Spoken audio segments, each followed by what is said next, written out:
This is Professor Pelton. This is Trigonometry, Chapter 3, Section 4, Vectors. This is Part 1 of 3.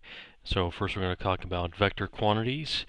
A vector has both magnitude and direction. So it has to have both components. Vice versa, a scalar quantity only has a magnitude and has no direction. Okay?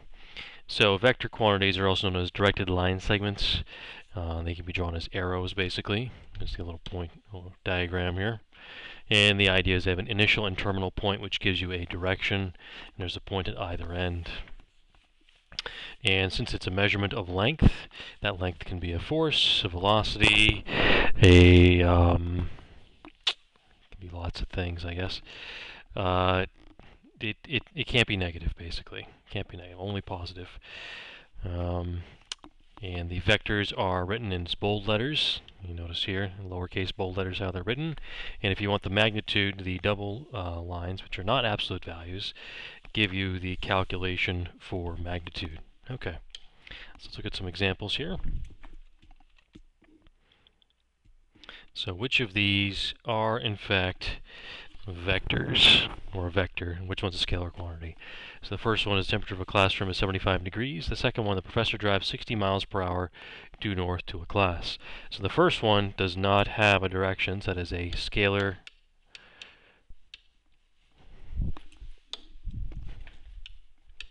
quantity, because there is no direction. Okay, all you have is a magnitude. Okay, all right, so if a professor drives 60 miles per hour due north, you have both a magnitude and you have a direction, so that is a vector.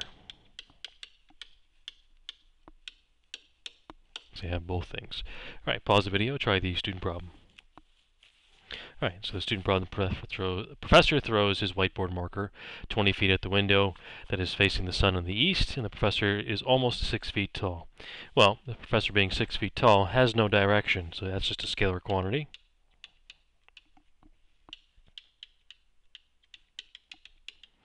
Because it has no direction.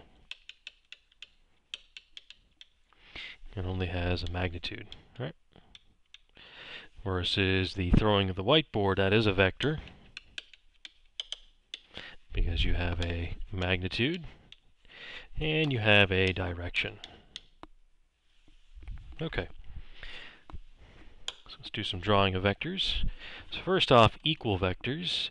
Vectors that have the same magnitude and direction are equal. So if I look at the pictures here, we can go through and figure out which ones are equal and which ones are not. So if you look at B, these are clearly not pointing the same direction. They're going to intersect at some point. So in this case, V is not equal to W because they have different directions. And if you look at C, V does not equal W here because they're going in opposite directions. So they're going in opposite directions. And the last one, V and W, clearly W is longer than V. So V is not equal to W here because they have different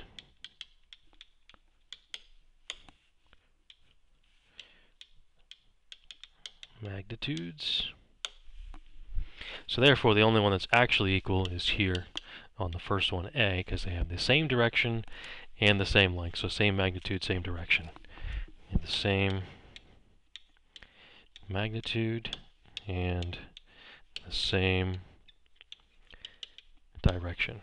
Okay, let's try page 20.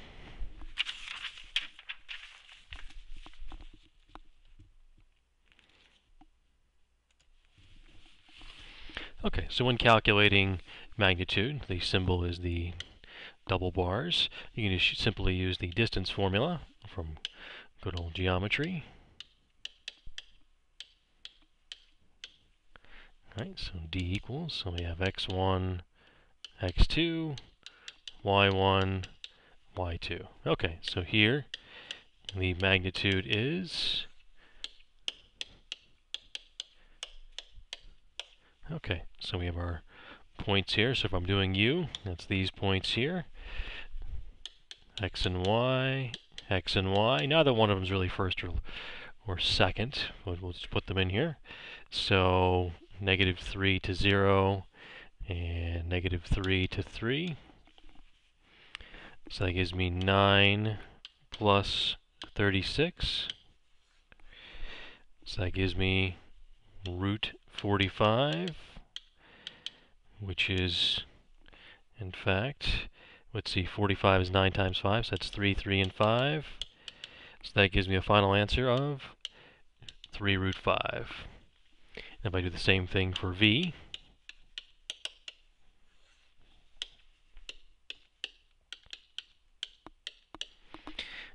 x and y, x and y, we get 0 and 3, 0 and 6, so we get 9 plus 36.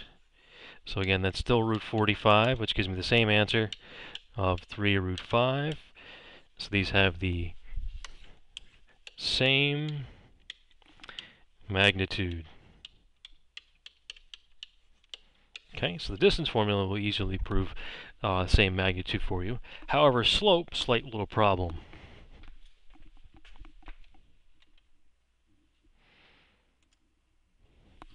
So slope does tell you a direction, so we try slope here. So you use your typical Algebra 1 slope formula. y1 minus y2, x1 minus x2. Okay, so we'll do the slope of u here, and I'll have you do the slope of v there. Let's make a better u than that.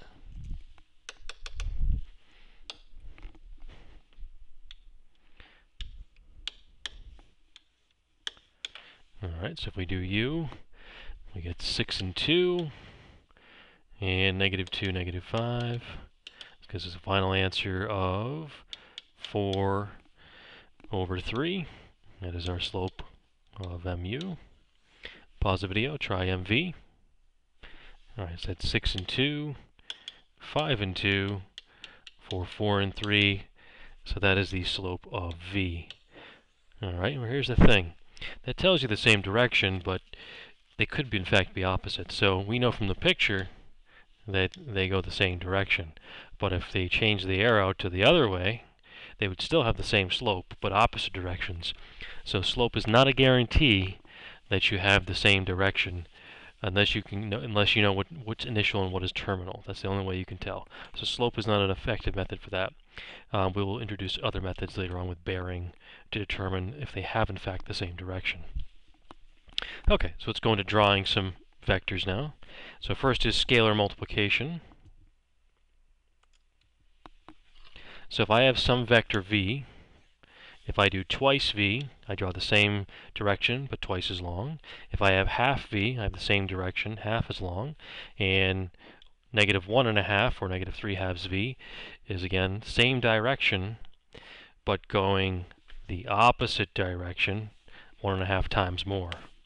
Okay, so if this is my w and I want 1.5 w, I need to start and go the same direction but 1.5 times longer.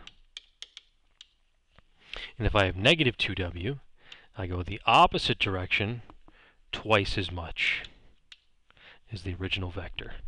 Okay, so if the original vector was 5, then the 2 would be length 10, whatever that happens to be, whether it's a velocity or a force or something like that.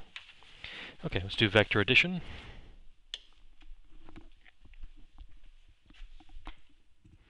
So when you add two vectors together, you get what's called a resultant vector. So the question we want to answer is, if we add two vectors, v plus w and w plus v,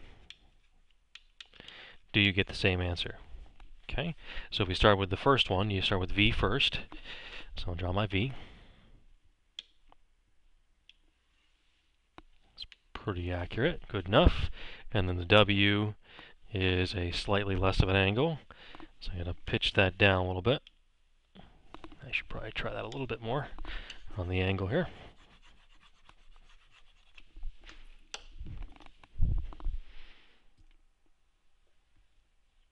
that's V. The angle's a little bit down for the W. So I started here, and I ended here. So if I draw this arrow here, that's V plus W, which is the resultant vector.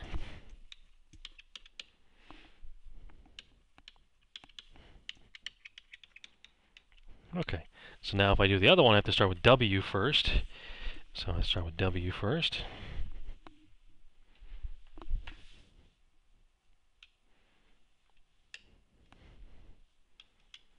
And then we do V. It's a little more of an angle with that one. So I started here, and I ended here. So my resultant vector, V plus W, is right there. Okay, so what you should notice is when I add these, the vector, the resultant vector, is the same. So adding vectors, let's say it's two tugboats pushing at a bigger boat, or two wind sources blowing on a plane, it's going to be the same direction in vector as a result for magnitude. Okay? All right. Let's try the student problem for yourself. Pause the video. Okay, for the student problem, you were asked to subtract the vectors v minus w, w minus v, and see if they're the same. So what you should realize here is, if when you do subtraction, it really becomes a negative, so that u becomes a negative u, that v becomes a negative v. Okay, so it's a little bit different. The question is, are they the same? Okay, so if we try to draw these, we'll do v minus w here, and w minus v there. Okay, so I have to start with v first. So I'm going to go up a little bit here. And then the w has to go the other direction.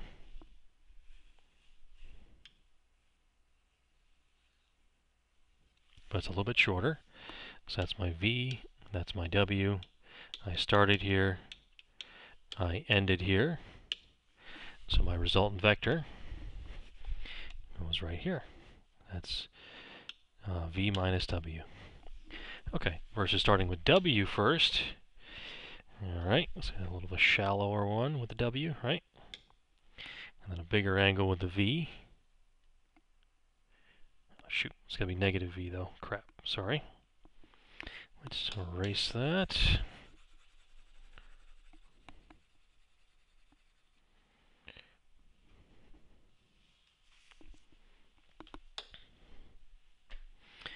Okay, so I'm going to go a little bit shallower with the w there. Not quite. Too much. It's a little tricky. A little shallower with the w. Sure, I probably should have changed the first w a little bit. It's a little bit off. It's okay though. Okay, and I have to go. So that was negative w there, and this will be negative v here because I have to increase the angle. So that's negative v there. So that's where we're going to end, and that is where we're going to start. So our resultant vector goes right this way. So that's w minus v. And what you should notice is when we do this, these vectors, if my art was better, they would be going the opposite directions but the same magnitude.